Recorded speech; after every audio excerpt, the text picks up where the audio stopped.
Con gusto nuevamente les saludamos, agradeciendo esta nueva oportunidad que nos dan para meditar juntos en la palabra de nuestro Dios.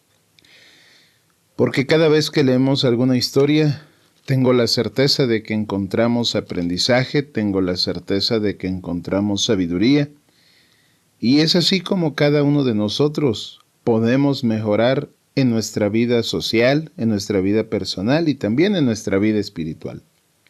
Algunas veces nos llenamos de ejemplos positivos, pero también hay ejemplos negativos para que nosotros no cometamos el mismo error.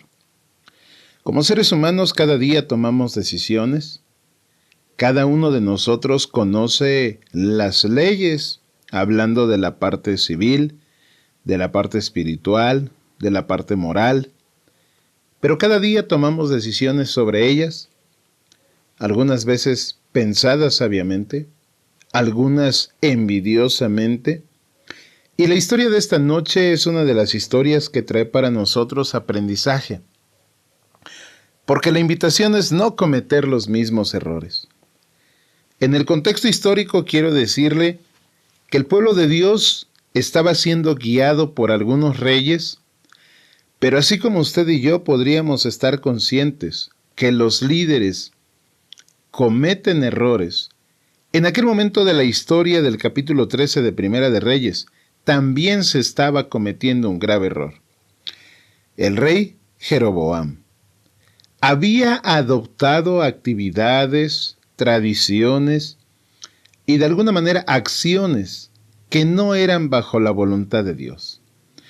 Uno de los problemas más grandes de ese momento era la idolatría. Conociendo que al único que debemos adorar es a Dios, preferimos ir en pos de otros dioses.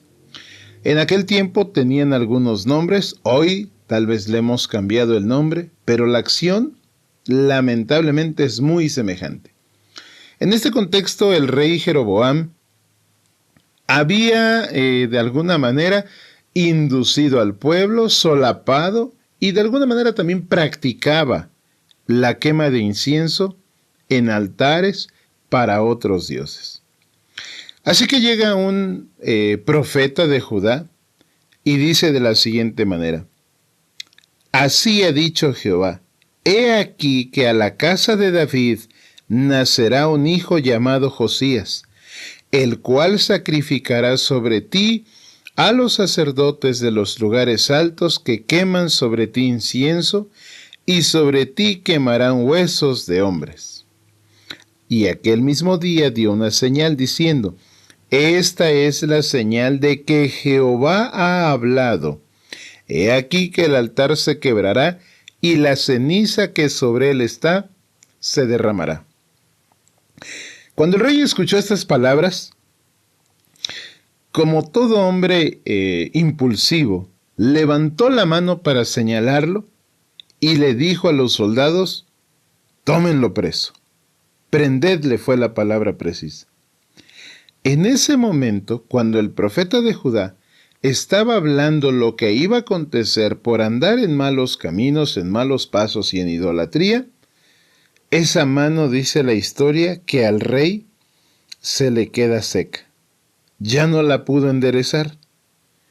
En ese momento el altar se rompe y la ceniza se derrama, porque esa era la señal que este profeta le estaba dando a toda esa gente que estaba presente, principalmente al rey.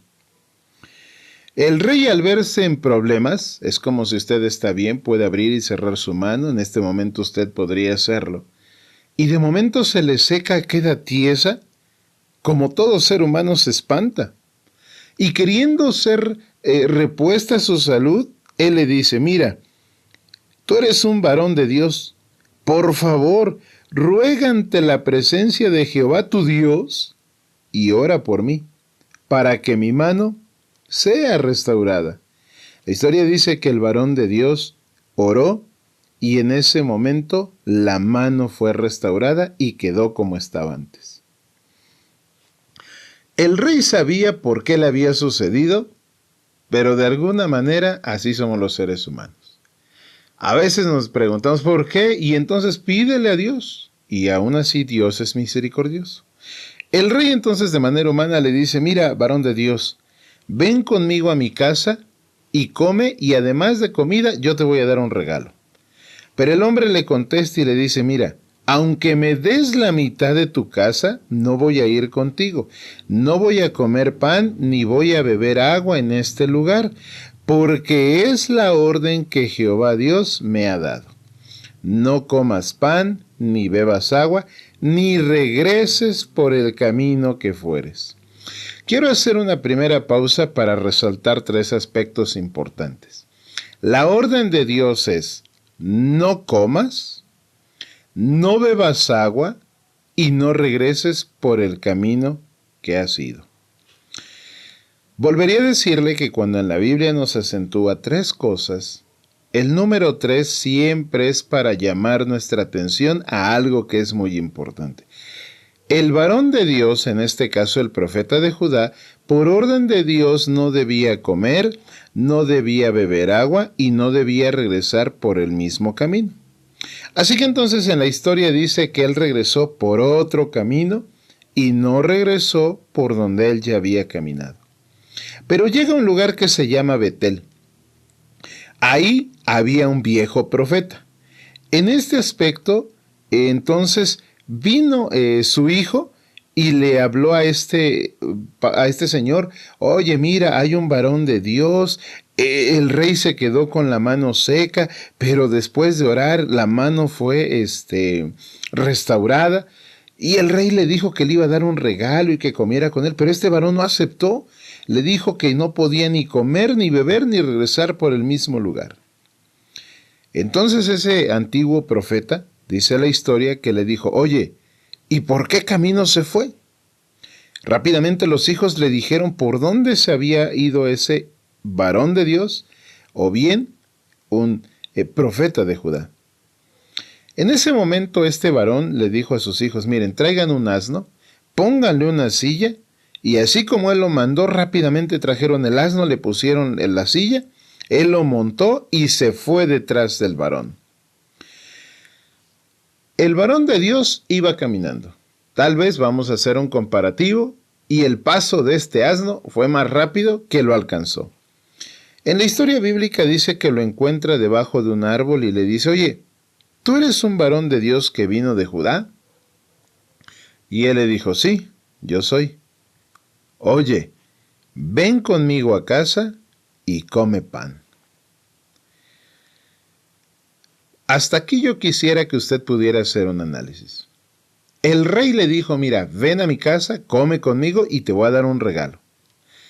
La respuesta del hombre fue contundente y dijo, Dios me ha dicho que ni coma, ni beba, ni regrese por el mismo lugar.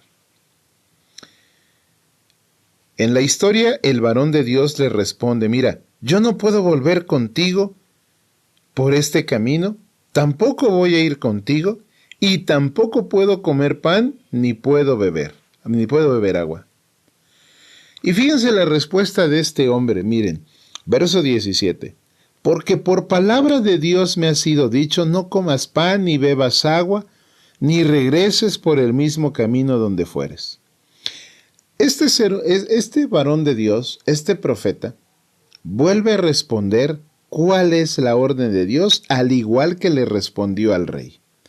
Pero si ustedes se fijan, el rey le dice, ven a mi casa y comamos, y te voy a dar un regalo.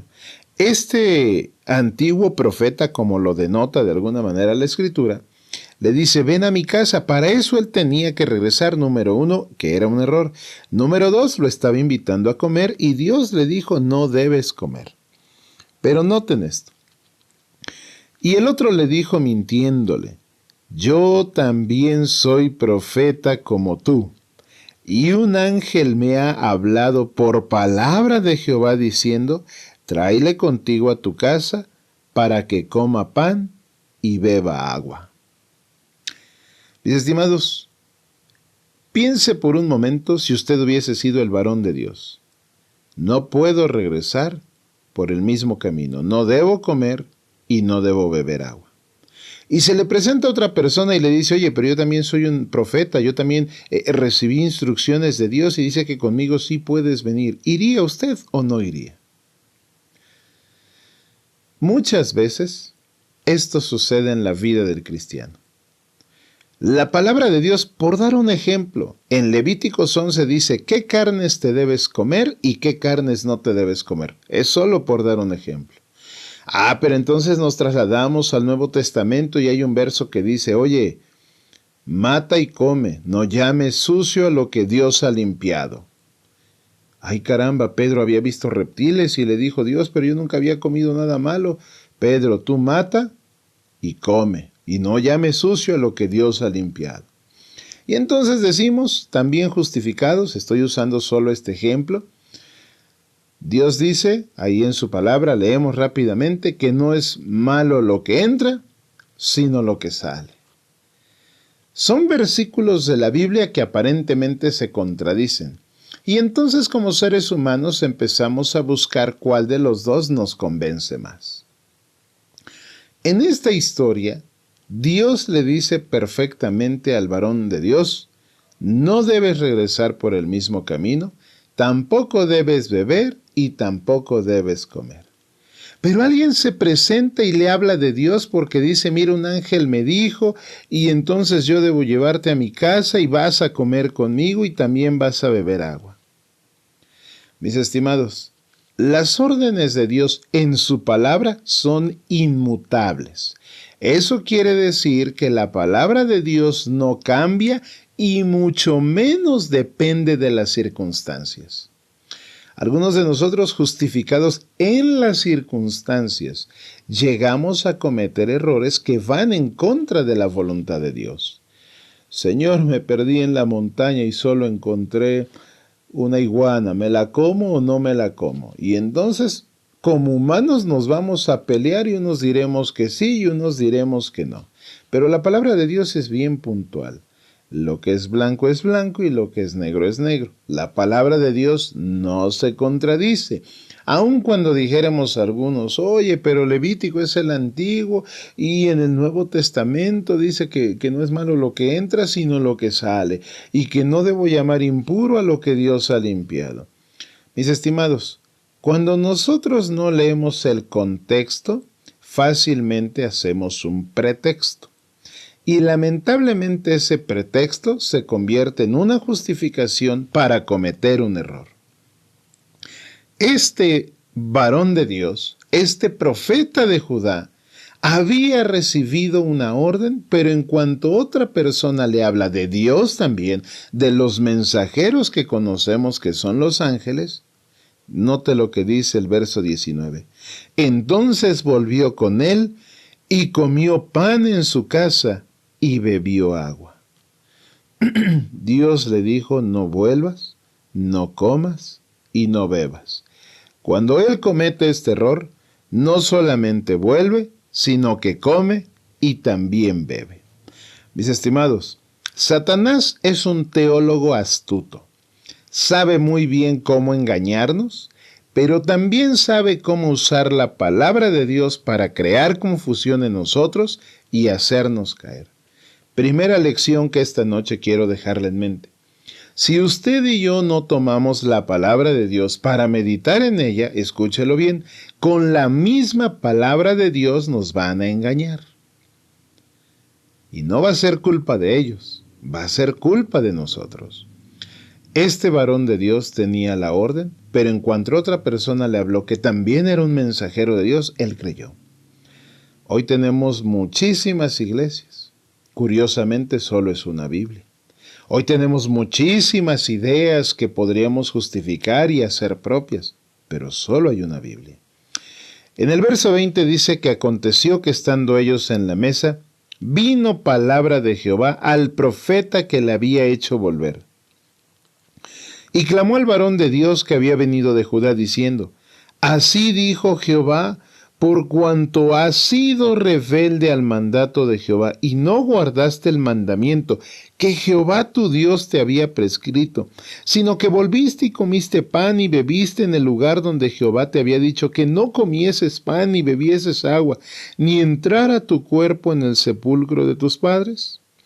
Cuando había comido pan y bebido, el que le había hecho volver le ensilló el asno. Y yéndose, le topó un león en el camino y lo mató. Y su cuerpo estaba echado en el camino, y el asno junto a él, y el león también junto al cuerpo. Ese hombre que se le acercó tenía un objetivo, era hacerlo caer. Sabía que si solamente llegaba y le decía, mira, tengo oro en casa, ven y come conmigo, no lo iba a convencer. Sabía que si se presentaba como un mensajero de Dios, sí lo iba a hacer caer. Hoy Satanás se le presenta a usted. Y sé que si se presentara como muchos erróneamente se lo imaginan, rojo, cuernos y vielgo, usted y yo saldríamos corriendo y huiríamos sabiendo que es Satanás y es malo. En realidad, ese es un disfraz hollywoodense. Satanás siempre que se presenta, recuerde usted, cuando se le presentó a Eva, usó al más astuto y hermoso de los animales, que era la serpiente. Hoy la vemos arrastrándose, en aquel tiempo brillaba y volaba. Cuando se le presentó a Jesús en el desierto, se le presentó en la necesidad. Jesús tenía hambre y él le dijo, di que estas piedras se conviertan en pan. Y podríamos enlistar todas las tentaciones y las maneras en las que Satanás se presenta. A este hombre se le presentó a través de un profeta mentiroso y le dijo que iba de parte de Dios. Mis estimados, hay mensajes que se proclaman por el mundo entero en el nombre de Dios, y porque usan el nombre de Dios, creemos que provienen de Dios. Este hombre finalmente fue llamado rebelde, el profeta mentiroso le da su asno y su silla, y aunque el profeta o el profeta de Judá, el varón de Dios, prosigue su camino, un león lo mata, y no lo mata para comérselo. Lo mata por haber desobedecido el mandamiento de Dios. Número 2. Hay un legado que Dios le dio al ser humano llamado mandamientos. Una trifulca teológica que si sí están vigentes, que si no están vigentes, que si solo 9, que si son 10. Mis estimados, ese es el problema. Cuando algún personaje nos dice yo soy representante de Dios y le creemos. El aspecto bíblico es vital en la vida y en el crecimiento espiritual de cada ser humano. Usted y yo estamos en medio de una lucha. Esta historia es para que no nos suceda lo mismo. Dios le dio un mandamiento, alguien le dijo que ese mandamiento había cambiado y que él también era representante de Dios, y este hombre le creyó. Yo lo retaría esta noche. ¿Cuántos mandamientos tiene la Biblia? No hablo de los estatutos.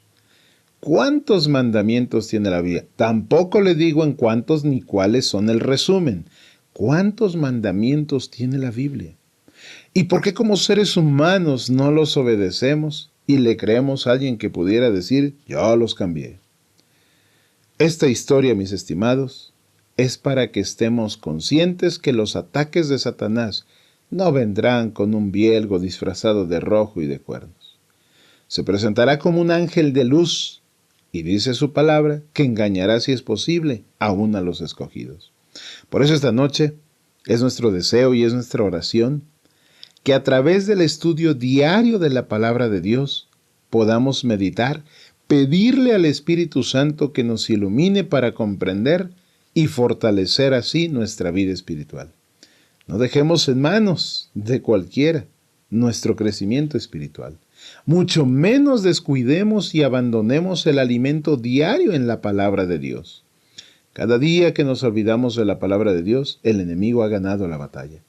Esta noche le animamos, le exhortamos y también le agradecemos que haya sido parte de esta reflexión, pero esperando, mis estimados, que ese anhelo, ese deseo de estudiar su palabra, si se ve en algún momento fracturado o debilitado, a través de la oración podamos fortalecerlo y con la ayuda de Dios podamos mejorar también nuestras acciones respecto a la voluntad de Dios. Gracias por habernos sintonizado esta noche. Deseamos que nuestro Dios pueda seguirle bendiciendo no solo esta noche, sino a lo largo de la semana que vendrá. Y si en su voluntad está, podamos volver a sintonizarnos la siguiente semana.